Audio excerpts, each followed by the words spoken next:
Bonsoir, aujourd'hui nous allons voir comment analyser les indicateurs de surveillance de PFA. Maintenant pour cette analyse, je me suis basé sur cette base de données fictive. Donc j'ai besoin juste les données de PFA non polio plus les districts sanitaires correspondantes à chaque taux de PFA non polio. Comment on a trouvé ça? C'est le nombre de cas notifiés moins le nombre de cas de poliovirus sauvage divisé par la population annualisée multiplié par 100 000. Donc, j'ai pas besoin de ça. J'ai déjà une base de données là, dont ces données sont extraites. Nous allons juste travailler sur ça. Et voilà, nous avons des districts aussi, le taux de PFA correspondant à chaque district sanitaire. Ok, je travaille sur EpiInfo, File, Map Manager, Add Layer. Donc je vais essayer de projeter la carte à travers le chef File. Ici, nous avons deux possibilités. L'admin 1 correspond aux données régionales, l'admin 2 correspond aux données préfectorales. Et nous allons travailler sur les données préfectorales. Voilà, la carte est projetée. Et la deuxième étape, c'est de projeter les données sur cette carte. Les données sont là. Voilà. Ok. Voilà. Et je cherche l'admin 2. L'admin 2, parce que je travaille avec les données préfectorales. L'admin 2 name. Ok, voilà, et je continue. Voilà, les données sont projetées et je vais essayer de travailler sur ces données à travers Properties. Ok, et la classe d'intervalle est 4, puis Resent. Partout où il y a moins de rapportage, je mets ça en rouge. Ok, et 0, 0, 0.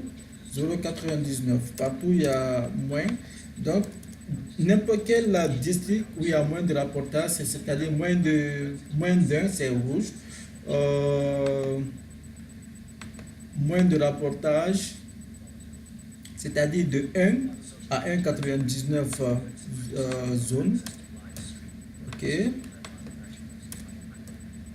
Excuse-moi, plus de 2, parce que c'est ça en fait l'objectif de la surveillance. Plus de 2 cas de PFA non polio. Ok, plus de 2, on met ça en vert. Ok, on va aller, apply. Ok, maintenant vous voyez déjà les données sont projetées et puis nous avons coloré. Je vais essayer maintenant de nommer à travers standard labels. Nous travaillons toujours avec l'admin 2, les données préfectorales. Je trouve ça, l'admin 2. Voilà, l'admin 2 names. Je vais essayer de centraliser les noms dans chaque truc. Puis apply. Ok. Voilà les données là, et cela veut dire qu'à ce niveau, il y a moins de rapportage, il y a moins d'un cas rapporté par cette préfecture, en plus de cette préfecture. Partout où il y a jaune, il y a au moins à l'intervalle d'un à 2 cas. Partout où il y a vert, il y a plus de 2 cas de rapportage de cas de PFA non polio. Donc, pour mettre ça sur le PowerPoint, il suffit juste de venir là et Save Map, Save as BMap, Save as BMap. Donc, je donne le nom de ça et puis j'enregistre. C'est fini.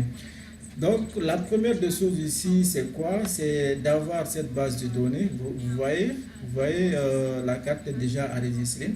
C'est d'avoir cette base de données. Et l'objectif du cours, c'est pas de vous expliquer comment la base de données est conçue, mais plutôt comment exporter ces données sur la base de données, sur la carte. Donc, on s'intéresse juste au cas de taux de PFA non polio, plus les districts. On sait déjà que comme on a trouvé ce cas de PFA non polio, c'est le nombre de cas notifiés, non notifiés moins le cas confirmé de poliovirus sauvage sur la population annualisée de chaque cas, multiplié par 100 000. Donc, ceux qui auront besoin d'avoir comment la base de données a été conçue